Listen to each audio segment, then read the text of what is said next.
Damn it. ఏంటిటా? కుండబద్దలు కొడతా అట్ట. నమస్కారం, కుండబద్దల ప్రేక్షకులకు స్వాగతం. రాష్ట్రానికి డీజిల్ తీసుకురాలేని వాడు గూగుల్ తీసుకొస్తాడా అని సజ్జల రామకృష్ణారెడ్డి మాటలు వింటుంటే సజ్జలకి బాగా పులిపెక్కింది అన్నట్టుగా కనిపిస్తుంది కదా. నిజంగా ఈరోజు రాష్ట్రంలో ఉన్న ఈ డీజిల్ పెట్రోల్ కొరత ఇది కృత్రిమంగా ఏర్పడిందా, లేదు దీంట్లో వెనక ఏదైనా వేరే కారణాలు ఉన్నాయా? దీని మీద మరి ప్రతిపక్షాలుగా వాళ్ళకు ఒక అంది వచ్చిన అవకాశాన్ని దాని మీద మాట్లాడొచ్చు, కాదని అంటం లేదు. కానీ ఈరోజున ఒక పక్కన గూగుల్ డేటా సెంటర్ సెరమనీ ఒకటి జరుగుతుంటే దాన్ని కూడా తీసుకొచ్చి దీనికి కలిపి నిజంగా రాష్ట్రానికి డీజిలే తీసుకుని రాలేనోడు గూగుల్ తీసుకొస్తాడా? మాది అది జగన్మోహన్ రెడ్డి తీసుకొస్తే క్రెడిట్ చోరీ చేసేసాడని ప్రెస్ ముందు మాట్లాడుతున్నాడు. నిజంగా జగన్మోహన్ రెడ్డి ఏదైనా ఒక కంపెనీ తీసుకొచ్చాడు అన్నది ఏదైనా గత 5 సంవత్సరాల్లో మనం చూసామా? అదే మరి చంద్రబాబు నాయుడు ఉమ్మడి రాష్ట్రం దగ్గర నుంచి తీసుకుంటే విభజిత ఆంధ్రప్రదేశ్ దాకా మరి ఆయన తీసుకొచ్చిన కంపెనీలన్నింటినీ చెప్పొచ్చు కదా. ఉమ్మడి రాష్ట్రంగా ఉన్న సమయంలో ఐటీని ఆంధ్రప్రదేశ్ రాష్ట్రానికి పరిచయం చేసి మైక్రోసాఫ్ట్ కంపెనీని ఆ రోజున ఆయన తీసుకొచ్చాడు. మైక్రోసాఫ్ట్ బిల్ గేట్స్ని హైదరాబాద్ తీసుకొచ్చిన ఘనత మరి ఆ రోజుల్లో చంద్రబాబు నాయుడుకు ఉంది. ఎక్కడికి వెళ్ళంది ఆయన హైదరాబాదే వచ్చాడు ఆ రోజున. ఇక విభజిత ఆంధ్రప్రదేశ్ వచ్చిన తర్వాత కూడా కియా మోటార్స్ ఎవరు తీసుకొచ్చారు? జగన్మోహన్ రెడ్డి తీసుకొచ్చాడా? లేదు, జాకీ ఎవరు తీసుకొచ్చారు? ఇవన్నీ ఇన్కార్పొరేట్ అవ్వబట్టం, అక్కడ అవి అందులో కార్లు కానీ ఇంకా ప్రోడక్ట్స్ కానీ తయారవ్వబట్టం, అక్కడ కొంత ఉపాధి నడవటం, ఇవన్నీ కూడా జరిగాయి. కానీ జగన్మోహన్ రెడ్డి హిస్టరీలోనే ఒక్క పేరు చెప్పండి, ఇదిగో ఈ కంపెనీ తీసుకొచ్చాడు, ఇక్కడ ఈ రకంగా జరిగింది, అందులో ఎంత ఉపాధి లభించిందని చెప్పడానికి ఏమీ లేదు. ఓ పక్కన మరి ఈ మాట మాట్లాడుతున్న సజ్జల రామకృష్ణారెడ్డి మరి అసలు విషయం మర్చిపోయాడే. రాష్ట్రంలో పెట్రోల్ డీజిల్ కొరతుంటే హాయిగా లండన్లను కూతుర్లతోటి మాట్లాడుకుంటూ బంగీ జంపులు చేసుకుంటే ఎంజాయ్ చేస్తున్నాడు జగన్మోహన్ రెడ్డి. ఇంకా వైసీపీ సోషల్ మీడియాలో ఎంత ధైర్యంగా బంగీ జంపు దూకుతున్నాడో జగన్మోహన్ రెడ్డి చూడండి అని, ఆయన ధైర్యాన్ని మెచ్చుకోండి అని పోస్టులు పెడతా ఉన్నారు. రాష్ట్రంలో ఎంత కొరతగా ఉంటే మరి ఆయన ఎందుకు వెళ్ళాడండి లండను? లేకపోతే తెలిసిన తర్వాత లండన్ నుంచి తిరిగి రాకూడదా? అక్కడ బంగీ జంపులు చేసి బాగానే ఉన్నాడుగా ఆయన. ఇంకా విచిత్రమైన విషయం ఏంటంటే వీళ్ళు యాష్టపట్టానికి, వీళ్ళ నోటి దోల తీర్చుకోవడానికి ఏది పడితే అది మాట్లాడటం అనే దాని దగ్గరే ఇప్పుడు ఈ సజ్జల మీద కూడా ఇలాంటి కామెంట్స్ చేయాల్సి వస్తున్నాయి. సజ్జలకి బలుపు బాగా పులిపెక్కిందని ఖచ్చితంగా దీన్ని చూసి అనుకోవాలి.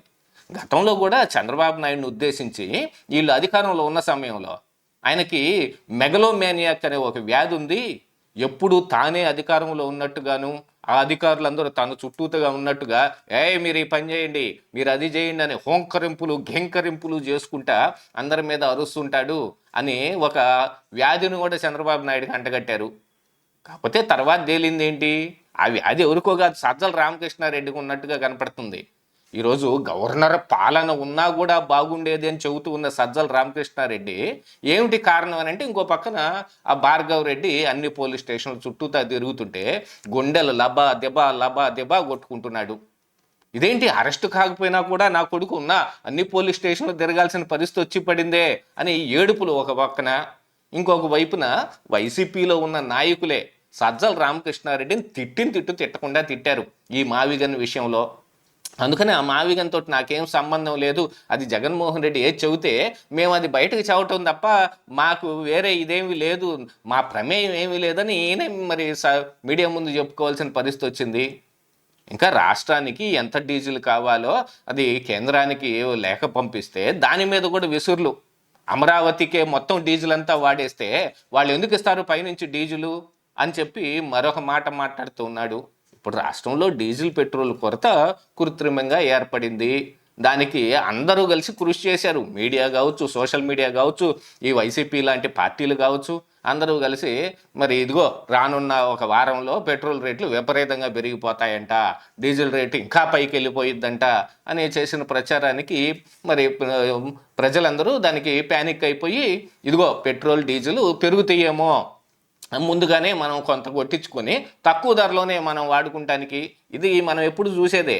అర్ధరాత్రి 12, 1 గంట, 2 గంటల దాకా క్యూ లైన్లో నుంచుంటారు. ఎందుకంటే రేపొద్దున్నే పెట్రోల్ రేటు, డీజిల్ రేటు పెరిగిద్ది అనగానే. అలాంటి ఒక కృత్రిమ కొరత వచ్చింది ఇక్కడ.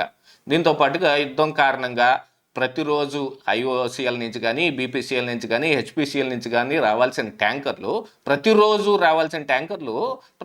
రావడం లేదు. అదొక కారణంగా కనపడుతుంటే ఇక ప్రజల్లో ఉన్న ప్యానిక్ సిచ్యువేషన్స్, డబ్బాల్లోనూ లీటర్లు 20 లీటర్ల క్యాన్లు తీసుకెళ్ళి అక్కడ నుంచున్నారు.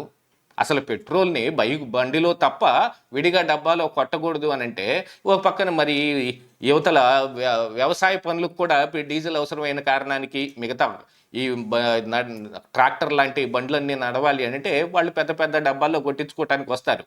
ఇప్పుడు వ్యవసాయం చేసే వాళ్ళకంటే ఆ డబ్బాలో కొడతారు, కానీ మిగతా వాళ్ళకి ఎందుకు స్టాక్ పెట్టుకునే వాళ్ళు కూడా 20 లీటర్ల బబుల్ క్యాన్స్, నీళ్లు పట్టుకోవాల్సిన క్యానుల్లో ఈ రోజున పెట్రోల్ డీజిల్ పట్టుకోవడానికి బంకుల దగ్గర ఉన్నారు. ఇంక ఇదే అదునుగా చూసుకుని వైసీపీ నాయకులందరూ రోడ్లెక్కి పెట్రోల్ బంకుల ముందు డీజిల్ కొరతని చంద్రబాబు నాయుడు మేనేజ్ చేయలేకపోతున్నాడు. అంటే మరి లండన్లో బంగీ జంప్ చేసుకుంటున్న జగన్మోహన్ రెడ్డి కూడా నేను లేకపోయినా కూడా మా వాళ్ళు సమర్థవంతంగా ఆడ పనిచేస్తున్నారు. ఇంకా ఏమి సమర్థవంతంగా పనిచేస్తున్నారు? మీరు చేస్తున్న ఆ పని మూలాన ప్రజలకు వచ్చిన లాభం ఏమిటి? ప్రజలకి పెట్రోల్ వచ్చిందా? డీజిల్ వచ్చిందా? కిరోసిన్ వచ్చిందా? మీరు నిరసనలు చేస్తే అక్కడ నిరసనలు తెలిపితే వచ్చిందా? ఇక మరి కూటమి అధికారంలో ఉంది కాబట్టి పైనుంచి ఏదో ఒక పని చేసి మీరు తీసుకొని రావాలి కదా. అందరూ చెప్పటానికి చెబుతారు, కానీ ఏ రాష్ట్రానికైనా ఏ రూపకంలో రావాలి, ఎంత క్వాటాలో అది రాష్ట్రానికి కేటాయించాలి, ఆ లెక్క ప్రకారమే వస్తుంది. మిగతా ఏ రాష్ట్రంలోనూ లేనిది మన రాష్ట్రంలోనే ఎందుకు అని అంటే, తెలుగులోనే ఎక్కువగా ఈ ప్రచారం జరిగింది.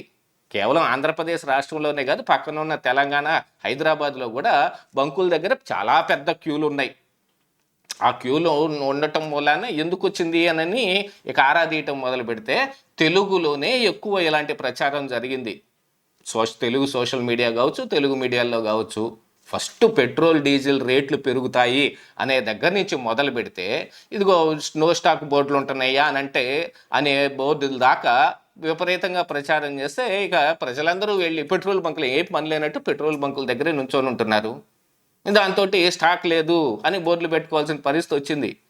కన్జంప్షన్ ఉందా లేదా అనేది కాకుండా మనం ఫుల్ ట్యాంక్ చేయించుకొని పెట్టుకుందాం, మనకు 10 రోజులు వస్తుందో 12 రోజులు వస్తుందో అనే ఒక ఉద్దేశంతో ప్రజలు ప్యానిక్ సిచ్యువేషన్లోకి వెళ్తే ఇలాంటి కొరత వచ్చింది. ఇది కృత్రిమంగా వచ్చిన కొరత. కానీ దీన్ని కూడా ఈ మాట మాట్లాడటం తగునా? డీజిలే తేలనాడు గూగుల్ తీసుకొచ్చాడా అంటే మీ పరిస్థితి ఏమిటి? ఎప్పటి నుంచో ఉన్న అమర్ రాజా బ్యాటరీస్ని సమర్థవంతంగా ఆంధ్ర రాష్ట్రం నుంచి ఎల్లగొట్టేసి మేమే పంపించేశాం అని చెప్పగలిగిన మహానుభావులు కదా మీరు. మీకు ఇలాంటి మాట మాట్లాడే అవకాశం ఉంటుందా? ఇదే ఈరోజు కుండబద్దలు.